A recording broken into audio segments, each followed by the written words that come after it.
Next ఏంటి? ఈ పాట వినగానే నేను లోకల్లో నాని చిరాకు పడతారేమో గానీ సినిమా ఇండస్ట్రీలో ఛాలెంజింగ్ గా పనిచేస్తున్న మేకర్స్ మాత్రం సంథింగ్ బిగ్, బాహుబలి కన్నా బిగ్ అని టక్కున సమాధానం ఇచ్చేస్తారు. నార్త్ సౌత్ అనే సరిహద్దులను చెరిపేసింది బాహుబలి. సౌత్ సినిమాలకు నేషనల్ లెవెల్లో పక్కాగా గేట్లు ఓపెన్ చేసిన సినిమాగా, టార్చ్ బేరర్ గా మారింది బాహుబలి.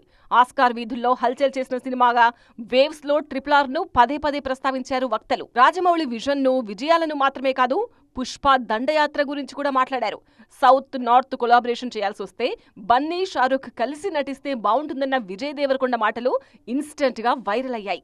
ఆల్రెడీ ప్రూవ్ చేసుకున్న సినిమాల గురించి అందరూ మాట్లాడుతుంటే నెక్స్ట్ ఆ రేంజ్ లో పేరు తెచ్చుకోవాల్సిన సినిమాల మీద ఫోకస్ పెడుతున్నారు critics. War 2, north Ramayan, south Kantara chapter 1, SSMB 29, icon star Atlee movie అంటూ భారీగా హోప్స్ ఉన్న సినిమాల గురించి ప్రస్తావిస్తున్నారు. భారతీయ సినిమాను ప్రపంచ వీధిలో గ్రాండ్ గా పరిచయం చేసే సినిమాల కోసం ఆసక్తిగా ఎదురు చూస్తున్నారు.